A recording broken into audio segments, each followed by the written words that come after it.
Assalamualaikum warahmatullahi wabarakatuh. Selamat jumpa lagi teman-teman pada kesempatan yang baik seperti biasa ya. Semoga Anda diberi kesehatan, salam sejahtera, salam santun, salam budaya, salam bahagia tentunya. Nah, kembali lagi kita pada hari yang baik ini ya. Untuk Anda semuanya kita berbagi untuk referensi sedikit menengok ke belakang cerita sejarah yang telah tertulis begitu oleh para ahli lalu diangkat ke media begitu untuk referensi ya teman-teman, dengan mengingat cerita atau yang berkembang di masyarakat lalu para ahli mencatat lalu kita ceritakan nih kepada teman-teman semua gitu. Kemarin dari part 1 sejarah berdirinya Majapahit telah kita kupas-kupas ya. Terus sejarah berdirinya Majapahit untuk part 1, lalu 2 kejayaan Majapahit, kebudayaan jatuhnya Majapahit, hingga ekonomi kemarin part 6.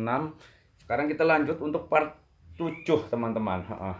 Kemarin tentang ekonomi kerajaan Majapahit. Nah, yang menarik teman menurut saya dari Pulau Jawa ini mengingat cerita yang berkembang peradaban di era yang paling luar biasa, tertinggal cerita-cerita di masyarakat luas itu tentang kejayaan Majapahit ya.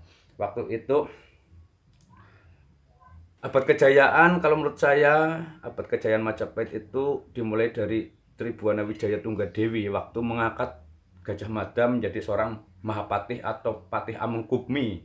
Begitu lalu beliau Gajah Mada itu bersumpah yang dikenal dengan Sumpah Palapa. Nah, Tribuana Wijaya Tunggadewi itu 1336 teman.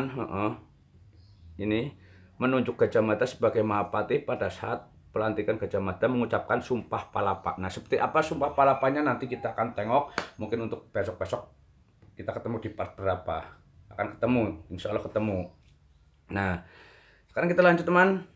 Oke, langsung saja. Kemarin kita part 6 untuk ekonomi Kerajaan Majapahit. Kita kemarin sampai ke pertanian padi pada masa kejayaan Majapahit ya, pembangunan berbagai infrastruktur irigasi, sebagian dengan dukungan pemerintah. Faktor kedua, pelabuhan-pelabuhan Majapahit di pantai utara Jawa mungkin sekali berperan penting sebagai pelabuhan pangkalan untuk mendapatkan komoditas rempah-rempah dari Maluku. Oke teman-teman, kita mulai dari sini nih. Pajak yang dikenakan pada komoditas rempah-rempah yang melewati Jawa merupakan sumber pemasukan penting bagi Majapahit. Kemarin kita sudah bahas tentang keluar masuknya barang ya dari wilayah Majapahit ke luar daerah. Seperti kain, rempah-rempah gitu, apa yang kita dibutuhkan oleh orang luar lalu orang yang wilayah Jawa membutuhkan dari negeri lain begitu. Itu zaman dulu seperti itu teman, kurang lebihnya. Negara Kertagama menyebutkan bahwa kemasuran penguasa Wilwatikta telah menarik banyak pedagang asing tuh, diantaranya pedagang dari India, Khmer, Siam, dan Cina. Pajak khusus dikenakan pada orang asing terutama yang menetap semi permanen di Jawa dan melakukan pekerjaan selain perdagangan internasional. Jadi sudah mulai ada pajak untuk orang asing yang tinggal permanen, semi permanen maksudnya. Jadi seperti visa atau paspor begitu mungkin ya. Majapahit memiliki pejabat sendiri untuk mengurusi pedagang dari India dan Tiongkok yang menetap di ibu kota kerajaan maupun berbagai tempat lain di wilayah Majapahit di Jawa. Nah, kita masuk struktur pemerintahan teman. Nih, struktur pemerintahan. Majapahit memiliki struktur pemerintahan dan susunan birokrasi yang teratur pada masa pemerintahan Hayam Wuruk. Nah, ini era masa mulai maju. Dan tampaknya struktur dan birokrasi tersebut tidak banyak berubah selama perkembangan sejarahnya. Raja dianggap sebagai penjelmaan dewa di dunia dan ia memegang otoritas politik tertinggi. Iya, dia sebagai raja ya, nanti kerabat-kerabatnya menjadi pengurus begitu. Aparat birokrasi, raja disebut oleh sejumlah pejabat birokrasi dalam melaksanakan pemerintahan dengan para putra dan kerabat dekat raja memiliki kedudukan tinggi. Nah, seperti itu teman. Perintah raja biasanya diturunkan kepada pejabat-pejabat di bawahnya, antara lain yaitu yang dulu disebut begini, Rakyan Mahamantri Katrini, biasanya dijabat putra-putra raja. Lalu Rakyan Mantri Ripakirakiran, Dewan Mantri yang melaksanakan pemerintahan. Dewan atau menteri ya.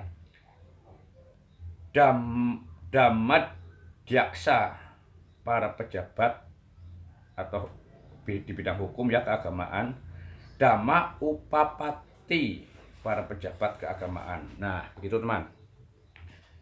Dalam Rakyan Mantri Pakirakiran maksudnya, terdapat seorang pejabat yang terpenting yaitu Rakyan Mapatih atau Patih Hamengkubumi maksudnya. Pejabat ini dapat dikatakan sebagai Perdana Menteri.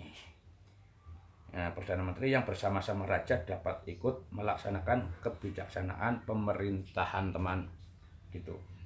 Selain itu, terdapat pula semacam dewan pertimbangan kerajaan yang anggotanya para sanak saudara raja yang disebut Batara Saptaprabu. Oke, ini bahasa-bahasa dulu, jadi saya sedikit susah ngomongnya ya teman. Jadi mohon maaf ada kurang-kurang dan salah-salah kata. Mudah-mudahan bisa dipahami. Lalu tentang pembagian wilayah teman. Kita masuk ke pembagian wilayah. Dari kepengurusan struktur pemerintahan ya.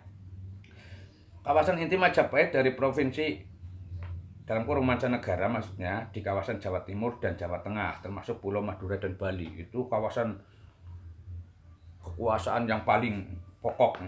Dalam pembentukannya, Kerajaan Majapahit merupakan kelanjutan Singasari, terdiri atas beberapa kawasan tertentu di bagian timur dan bagian Jawa Tengah. Oke teman.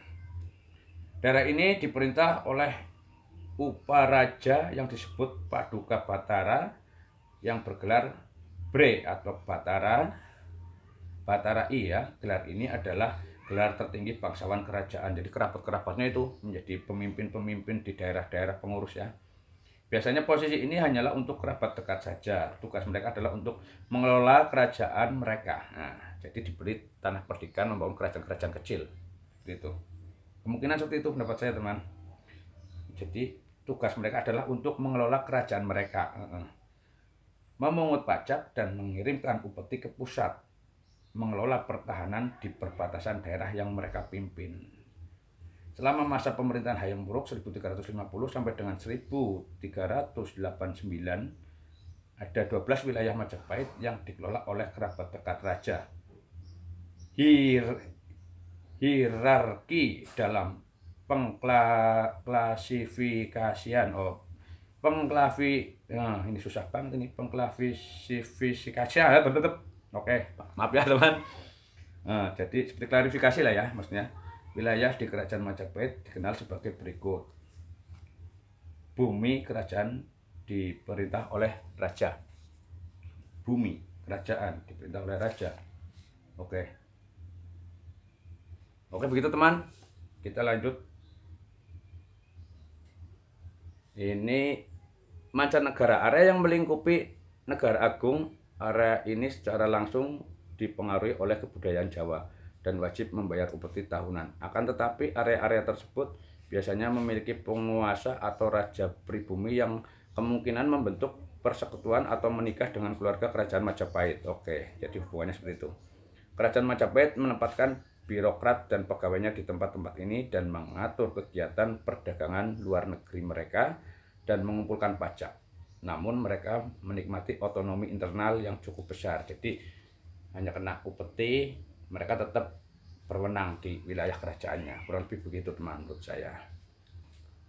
Wilayah mancanegara termasuk di dalamnya seluruh daerah Pulau Jawa lainnya ya, Madura, Bali, dan juga Dharmasraya, Pagaruyung, Lampung, Palembang, dan Sumatera.